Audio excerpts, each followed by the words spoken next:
नमस्ते प्यारे बच्चों। तो आइए आज हम कक्षा 7वीं की सामाजिक विज्ञान एड ग्रेड अभ्यास पुस्तिका के माध्यम से समझेंगे और अपनी इस एड ग्रेड अभ्यास पुस्तिका में इसमें जो प्रश्न दिए गए हैं सामाजिक विज्ञान के वो सभी प्रश्न एड ग्रेड अभ्यास पुस्तिका में इनको भर लेंगे और इनको जो है हमें परीक्षा की दृष्टि से याद करना है। तो देखिए हमारा यहाँ पे पर्यावरण चल रहा था, हमारा पर्यावरण, और इसमें दिया गया है भूगोल। भूगोल का हमने 6 अध्याय पिछली वीडियो के माध्यम से 6 तक के कंप्लीट कर लिए हैं। आज हम इसका अगला जो अध्याय 7 दिया गया है, इसमें है रेगिस्तान में जीवन। रेगिस्तान जो है इलाका है, तो वहाँ देखेंगे रेगिस्तान में जीवन यापन कैसे करते हैं लोग। यहाँ देखें अध्याय 7 में, तो इनमें जो प्रश्न दिए गए हैं इनके माध्यम से हम इसको पूरे अध्याय को समझेंगे। यहाँ देखें इसमें दिया गया है कि लद्दाख में भेड़ एवं बकरी के बालों का उपयोग किया जाता है। क्यों किया जाता है भाई? क्योंकि ये जो भेड़ और बकरियां रहती हैं इनके जो बाल होते हैं ये ऊनी वस्त्र बनाने के काम आते हैं। देखिए तो ये दा में दिया गया है, दा वाला ऑप्शन आपको यहाँ पे भर देना है, लिख देना है, ठीक है। प्रश्न 2 देखें तो इसमें दिया कि क्रिकेट का सबसे अच्छा बल्ला किस पेड़ की लकड़ी से बनाया जाता है? तो क्रिकेट का जो बल्ला है ये सरपत यानी बिलो की लकड़ी से बनाया जाता है। कौन सी लकड़ी? सरपत, या इसको बोलते हैं बिलो, ठीक है ना। ये आ में दिया गया है, आ वाला ऑप्शन हमें यहाँ पे लिख देना है। अब यहाँ देखें कि मिस्र में उगाई जाने वाली कौन सी फसल पूरे विश्व में प्रसिद्ध है? तो यहाँ पर कपास की फसल सबसे ज़्यादा अधिक होती है, बा वाला ऑप्शन हमें यहाँ पे लिख देना है, ठीक है। चलिए प्रश्न चौथा देखें। प्रश्न चौथे में है कि सहारा रेगिस्तान कितने वर्ग किलोमीटर के क्षेत्र में फैला हुआ है?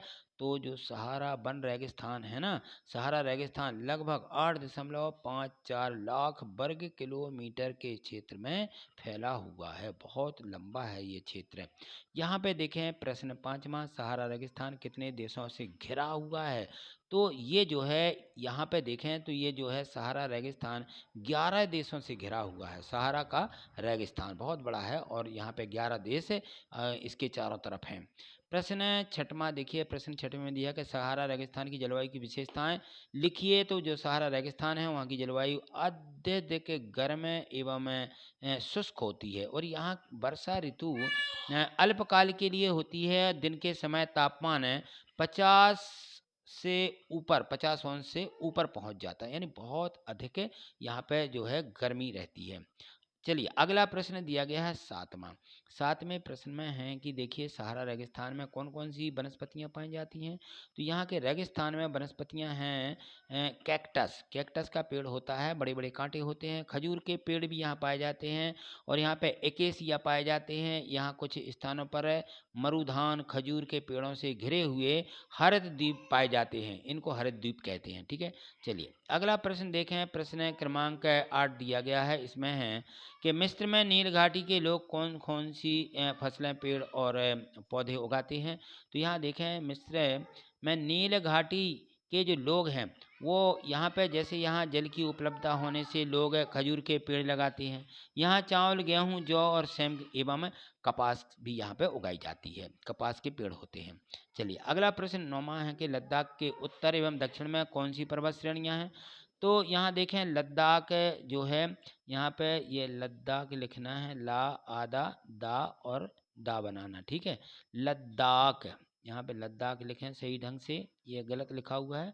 लद्दाख के उत्तर में काराकोरम पर्वत श्रेणियाँ एवं दक्षिण में जास्कर की पर्वत श्रेणियाँ यहाँ पर स्थित हैं लद्दाख में। चलिए अगला प्रश्न 10वां देखिए। 10वें प्रश्न में है कि लद्दाख में किस प्रकार की वनस्पतियाँ पाई जाती हैं?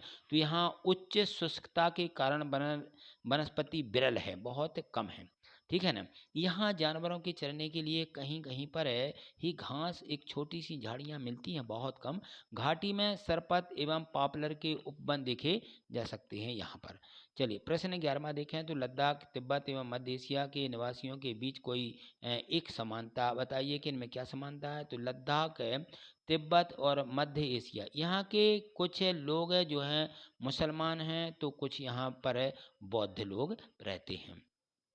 चलिए प्रश्न 12वां देखिए। लद्दाख में पशु पक्षियों की कौन सी प्रजातियां पाई जाती हैं? लद्दाख में देखिए पशु और पक्षी जो रहते हैं ना, यहाँ पे देखें तो रॉबिन यहाँ का मतलब पक्षी है, और रेड स्टार तिब्बती, शौकांक रेबन एवं हूप यहाँ पर सामान्य पक्षी पाए जाते हैं, इस प्रकार से। प्रश्न 13वां देखिए। लोग जो है ग्रीष्म काल में किन चीज़ों की खेती करते हैं। जब यहाँ पर ग्रीष्म काल समय आता है तो वहाँ के लोग जो हैं आलू है, टमाटर है, सेम है, शलजम, इसकी खेती यहाँ पर की जाती है। तो ये जो इसमें प्रश्न है 1 से 13 तक के प्रश्न दिए गए थे। आपने सभी प्रश्न अच्छे से समझ लिए हैं। अपनी एट ग्रेड बुक में वीडियो को जो है रोक दीजिए, यानी उसको पॉज़ कर दीजिए वीडियो को, और इन सभी प्रश्नों के उत्तरों को आप क्रम से प्रत्येक को लिख लें। तो आगे जो और भी पार्ट दिए गए हैं वो अगली वीडियो के माध्यम से हम समझेंगे। तो आज इतना ही, मिलते हैं अगली वीडियो में। और आगे देखना चाहते हैं तो आपने चैनल सब्सक्राइब कर लिया होगा। यदि आप चैनल पर नए हैं तो चैनल को सब्सक्राइब करके रखें और प्रत्येक वीडियो को लाइक करते चलें। ठीक है, थैंक यू, धन्यवाद।